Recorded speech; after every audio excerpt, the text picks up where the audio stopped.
¿Qué tal? Hoy vamos a meternos de lleno en una historia fascinante del libro de Samuel, pero no la vamos a ver solo como algo que pasó hace miles de años, sino como una reflexión espiritual, una que nos habla directamente sobre cómo nos relacionamos con Dios hoy en día.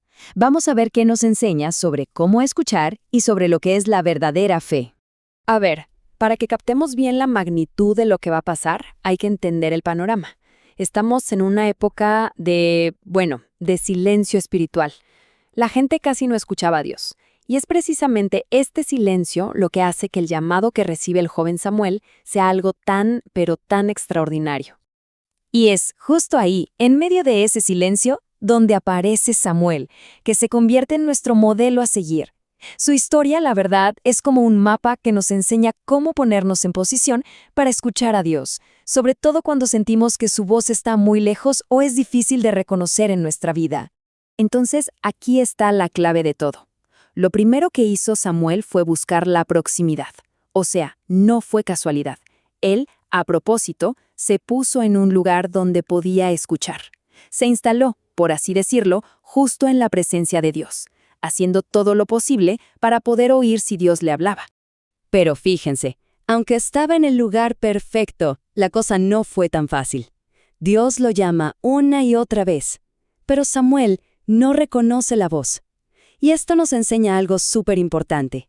Incluso con toda la buena intención y estando en el lugar correcto, muchas veces necesitamos que alguien nos guíe para aprender a distinguir la voz de Dios del resto del ruido. Y es justo en ese momento que entra en escena Elí, su mentor, y le da unas instrucciones que son súper sencillas, pero a la vez profundísimas. No le piden nada complicado, solo que vuelva, que se quede quieto y que responda con una invitación.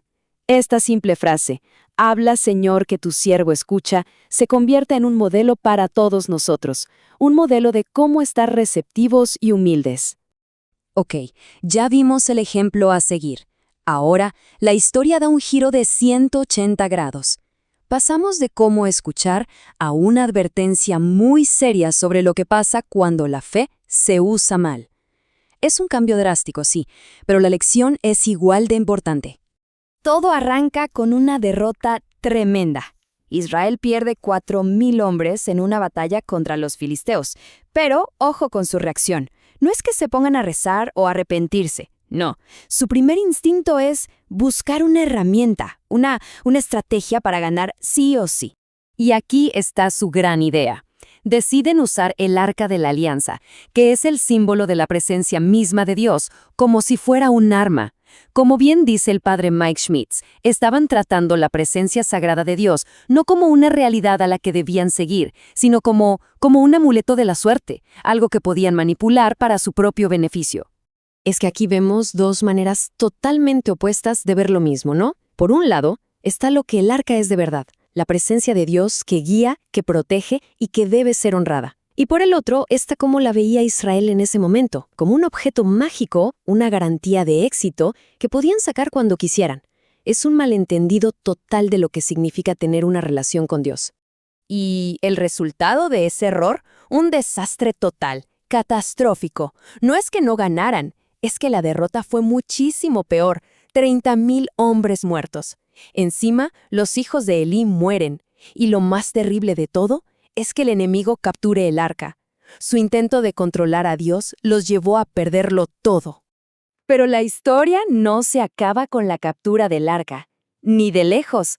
Ahora la acción se traslada a territorio enemigo, y lo que pasa a continuación es una demostración increíble de que el poder de Dios no depende de que lo defendamos, y desde luego no se puede contener.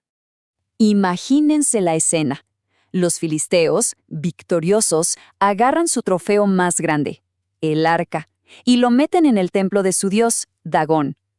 Para ellos, esto era un símbolo clarísimo de que su dios le había ganado al Dios de Israel.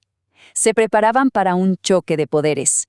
Pero claro, el enfrentamiento no fue como ellos pensaban. Al día siguiente, ¡pum!, encuentran la estatua de Dagón tirada en el suelo, de cara al arca. La levantan. Y al segundo día la encuentran otra vez en el suelo, pero esta vez decapitada y sin manos. El mensaje no podía ser más claro. Su ídolo no era nada frente a la presencia del Dios de Israel. Dios no necesita que nadie lo defienda. Y la cosa no paró ahí, con el ídolo. El poder de Dios también se sintió en la gente. A medida que iban moviendo el arca de una ciudad a otra, lo seguían plagas, pánico y enfermedades. Rapidito se dieron cuenta de que no habían capturado a Dios, más bien habían sido invadidos por un poder que no podían ni controlar ni contener. Y esta frase del padre Mike Smith lo resume todo a la perfección. Aunque Israel intentó usarlo y fracasó, y los filisteos intentaron capturarlo y sufrieron, Dios demostró que Él está muy por encima de los planes humanos. Él pelea sus propias batallas, a su manera y en su tiempo. Bueno, ya vimos cómo Dios se defiende solo. Pero ahora volvamos a Israel, porque el impacto humano y sobre todo el impacto espiritual de haber perdido el arca fue devastador. Pensemos un momento en Elí. Le llegan las noticias. Sus 2 hijos murieron en batalla. Una tragedia horrible, sí, pero él aguanta. Pero en el instante en que oye que el arca de Dios fue capturada, el golpe es tan fuerte que cae para atrás y muere. Para él, perder la presencia de Dios fue un golpe mucho más fatal que perder a su propia familia. Y todo ese dolor, esa sensación de abandono, quedó grabado para siempre en un nombre. La nuera de Elí, al enterarse de todo, da a luz antes de tiempo y justo antes de morir, nombra a su hijo Icabod. Este nombre se convirtió en el lamento de toda una nación y significa que lo más valioso, la gloria y la presencia de Dios se había ido. Y todo esto al final nos deja con una reflexión para nosotros hoy. Estas 2 historias son como un espejo. Nos parecemos al joven Samuel, que a propósito buscó el silencio y se puso en presencia de Dios, listo para decir, «Habla, Señor, que tu siervo escucha». O quizás nos parecemos más a los israelitas en la batalla, que en su desesperación trataron de usar a Dios como una herramienta, gritándole lo que querían en lugar de escuchar lo que Él tenía que decir. La pregunta, claro, no es solo para ellos, es para cada uno de nosotros.